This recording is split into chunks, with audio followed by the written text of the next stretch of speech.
I saw how hard my mom worked to get that home. And I treasure a place to call home. And hi, Catalina here. I'm here with Loan Sense. I would love to share my story on how I have student debt, but have been able to close on a house, not just one, but multiple homes. And I also want to talk a little bit about the dangers of refinance. Okay, that's what this video is about.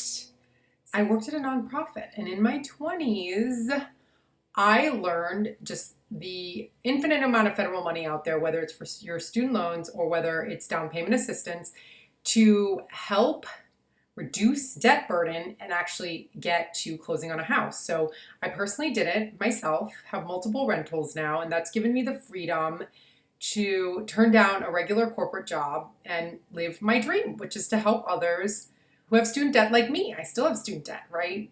So that's part of my story. I share that because it's shocking, but a lot of lenders don't understand student loans, and oftentimes lenders don't even understand the mortgage credit rules and how it acknowledges and treats student loans. So, for example, like conventional lending versus FHA treats student loans all very differently.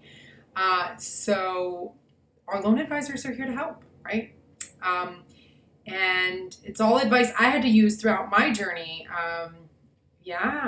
Growing up with a single mom, living with your grandparents, and when your single mom finally is able to get that house and you move in, you realize, honestly, if my grandfather wasn't a realtor and gave her the commission he would have made, I don't think we would have ever moved out of my grandparents' house, So for me, I always grew up knowing the value to my mom, especially, and to us, because we were living in like my grandparents, who was also taking care of my cousins.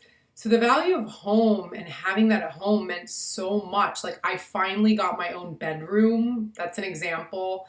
And as a child, like I never thought that experience, and that experience even of coming to the US, right?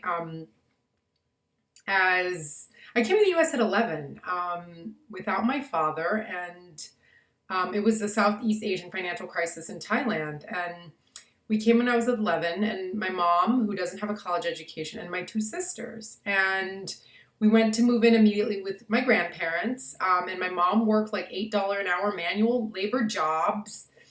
And she made it, I say made it, when she got a job for the post office, which she made it because it's like a decent wage job, but it's very manual, very labor intensive, lifting really heavy packages and things. And thankfully, she's only like 14 months away from retiring, which I'm just so happy for her because her fingers are literally arthritic and crippling.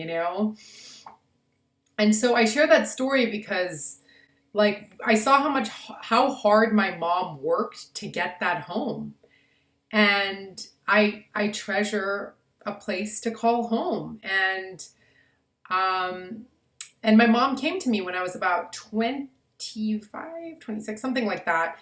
And she's like, "Why are you paying a bunch of rent to live downtown when you could literally half the amount you pay for your mortgage instead of renting an expensive apartment downtown? Why don't you buy this house?" It was on short sale. I never looked at any other house. I didn't go on Zillow. I didn't do any of that. I just showed up to the house and I'm like, okay, looks good. How do we close? I didn't know anything. And then I got this realtor that just, frankly, was really mean. And I learned a lot actually from that experience. I actually ended up taking her, like filing a complaint against her at the National Realty Association because like apparently there was a lot of stuff wrong with the house that she never disclosed. But anyways, that was my experience with my first house. Since then, I'll have to share what happened in my other journey in another video because there's quite a bit to tell about how I became an owner of multiple properties, working for a nonprofit, not making that much money.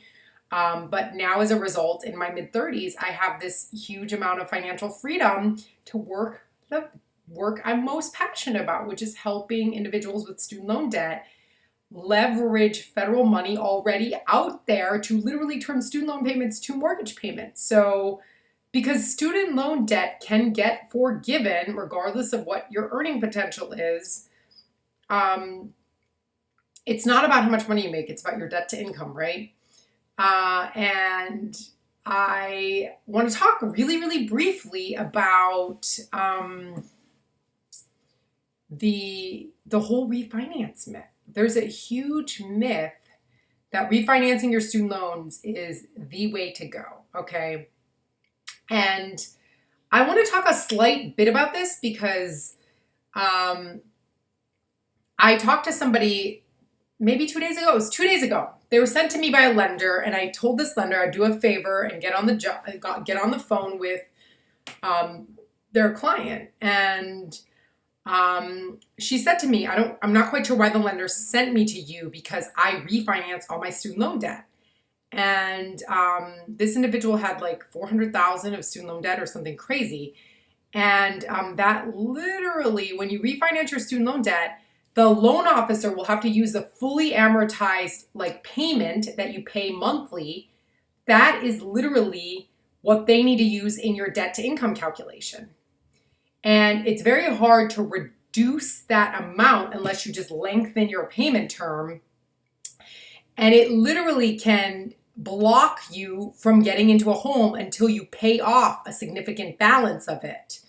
So that's the stranglehold of the student loan refinance problem that student loan refinance companies aren't telling you about, right? They don't, like, student loan providers, loan officer, like your loan servicer, student loan companies don't understand the impacts on debt to income. Lenders don't understand how to manage your student loans. And there's this huge myth that like refinancing and getting a lower interest rate is going to help everybody. But that's not true because the federal government literally says you can reduce your payment based on your income. About 2/3 of Americans qualify for this, and that can lower your debt to income. There's people that get as low as $0, and that can count in conventional lending.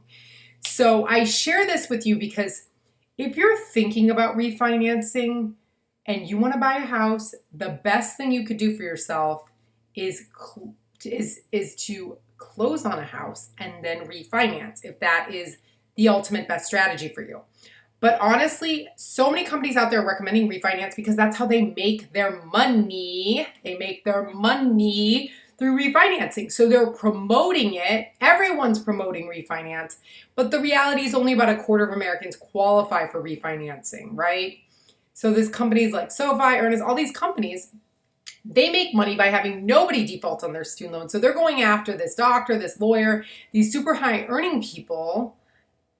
And they're frankly not going after, the teacher, the social worker, the largest segment of the American working population. They're not going after you. So because our likelihood, and I put myself in the average American, because our likelihood of defaulting is way higher than the doctor and the lawyer, etc.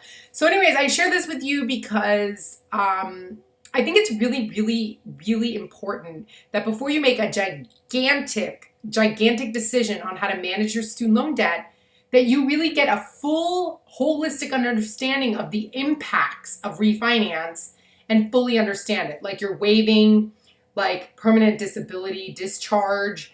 You are literally potentially, some people are putting cosigners, collateral on the line. It's like, what are you actually doing to yourself? And what are the repercussions of doing that? If you earn a ton of money and you're confident you could pay it off in a few years because you're a corporate attorney, that's great.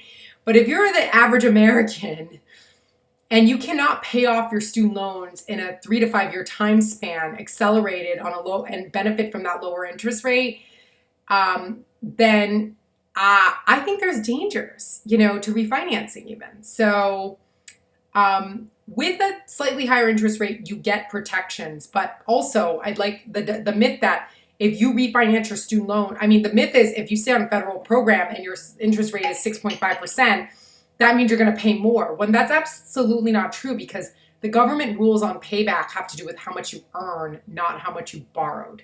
So if any of this is like way too over your head, like, oh my gosh, I can't manage this, just know, Um, the company I started called LoanSense, our URL is myloansense.com.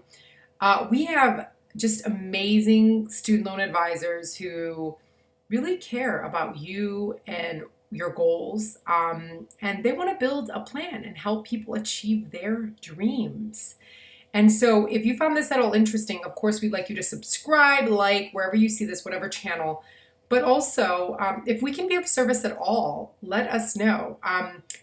You can get started for free, get a free analysis completely for free at myloansense.com. Get started, okay? Um, and our loan advisors are on standby if we can happen to serve you. If you have big financial goals you want to achieve in the next year, we're here. And we're plugged in with a network of all kinds of professionals, from lenders to whatever you may need to help with that next step. So thanks for joining me today. And if you found this at all interesting, yeah, hit subscribe, please.